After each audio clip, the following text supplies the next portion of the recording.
Britain lost something in 2008 that no government report could quantify, no economist could price, and no developer could replace. On 6 January 2009, the last 807 Woolworths stores in the United Kingdom closed their doors. 5.5 million square feet of retail space went dark in a single week. If you ever bought your school stationery there, or stood at a pick and mix counter deciding between cola bottles and foam shrimps, you already know what was lost. This is File No. 14 of the Forgotten Britain Archive. For the better part of a century, Woolworths was not merely a shop. It was a fixed coordinate in British life, as reliable as the post office, and as familiar as the smell of rain on a paved high street. The story of how it arrived, how it became woven into the working-class fabric of this country, and how it was quietly dismantled by forces that had nothing to do with its customers and everything to do with a boardroom, is a story that deserves to be recorded. That is what we are here to do. Frank Winfield Woolworth opened his first British store on the 5th of November, 1909 inches, Liverpool, on Church Street, with a founding principle that was radical for its time. Nothing in the store would cost more than sixpence, threepence and sixpence only. In a country still stratified by class in every transaction, where a draper's shop could make a working woman feel her poverty simply by the way she was looked at, Woolworths offered something genuinely democratic. You walked in, you paid the same price as everyone else, you left with something in your hand. That sixpenny maximum did not last forever, but the ethos behind it did. By 1919, there were 44 British stores. By 1939, there were 759. This was not organic growth driven by advertising campaigns or celebrity endorsements.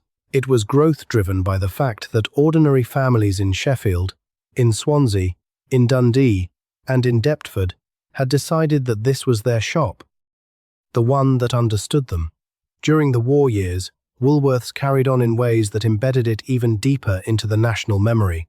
On the morning of 25 November 1944, a V-2 rocket struck the New Cross branch in southeast London during one of the busiest Saturday shopping periods of the year. 168 people were killed. It remains one of the deadliest single incidents of the entire London Blitz. Families had come in for kitchen utensils, for thread, for a few bits and pieces. The grief of that day attached itself permanently to the store's identity in working-class South London. Woolworths did not represent prosperity.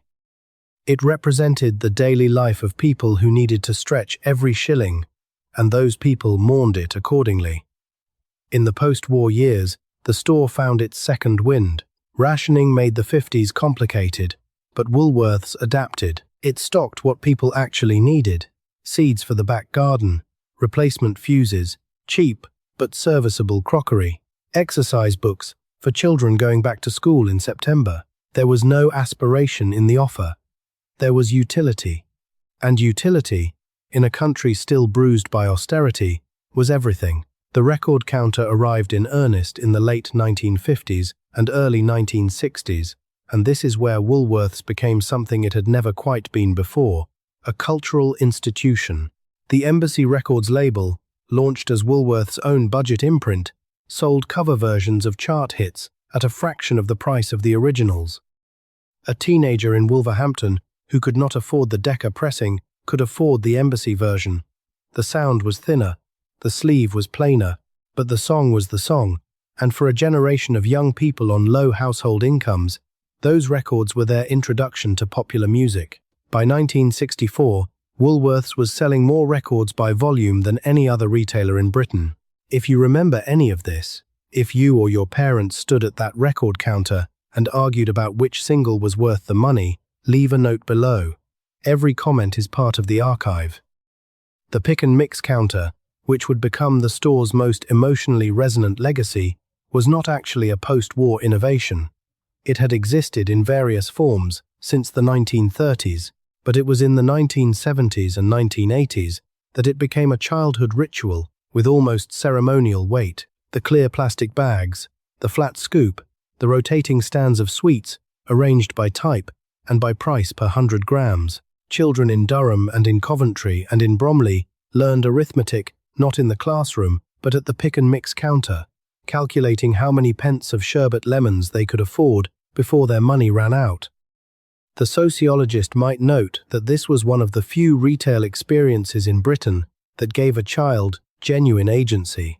You were not handed something pre-packaged from behind a counter. You chose, you weighed, you paid. For a working-class child in the 1970s, that small act of autonomy had a value that the sweets themselves did not. The home entertainment section of the 1980s Woolworths is a chapter that deserves its own record. When VHS tapes retailed at between £12 and £15 at dedicated video shops, Woolworths sold ex-rental copies and budget releases at prices that brought film into homes that would not otherwise have had it.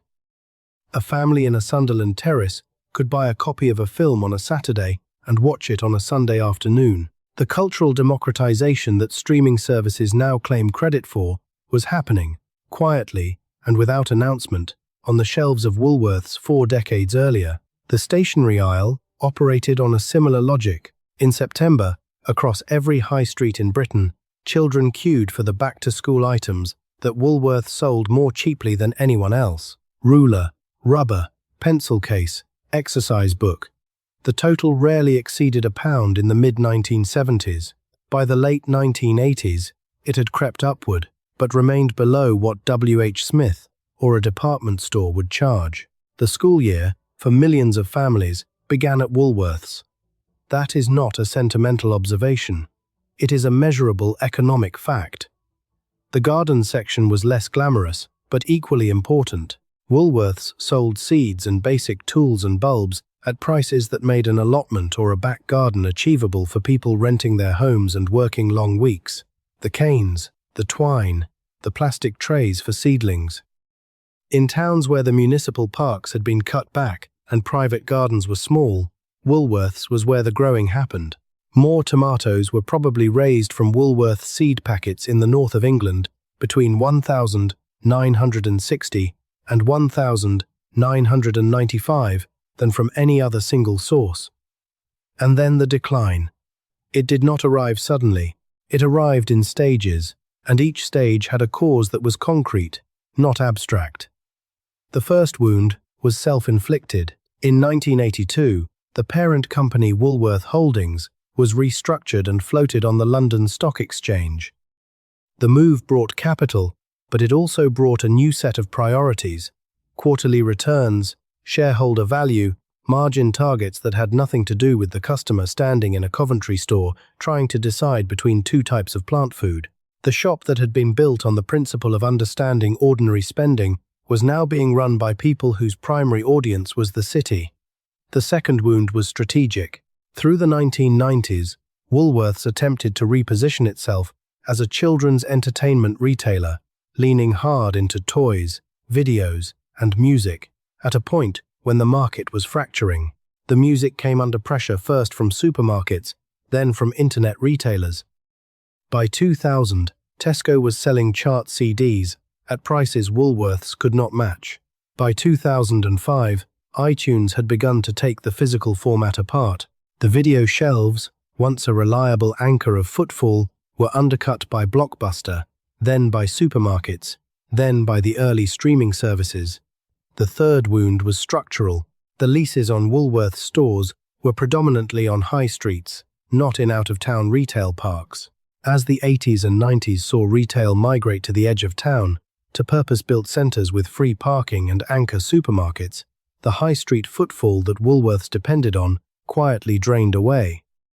The families who had once walked to the local store on a Saturday morning now drove to a retail park instead. The store had not moved, its customers had.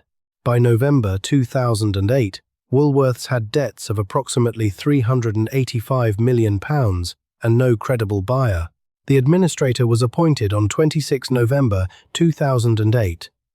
30,000 staff received redundancy notices in the weeks that followed. The final stores traded through Christmas that year, running clearance sales that drew enormous crowds, people buying what remained not because they needed it, but because they understood, in some instinctive way, that they were witnessing a closing. The atmosphere in those final days was described by store managers across the country in near identical terms: quiet, a little sad, and very British. The sites did not stay empty for long.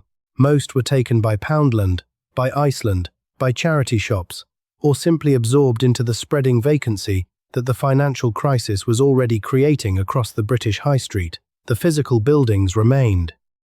The thing that had been inside them did not. What Woolworths represented, and what its absence confirmed, was the end of a particular model of retail that had been built around the budget of the working household, rather than the aspiration of the consuming individual. The stores that replaced it were cheaper in some respects, narrower in others, and none of them attempted to hold the same range of functions in a single space. No single successor offered records and seeds and sweets and school supplies and light bulbs under one roof, at prices calibrated to a family managing on a weekly wage.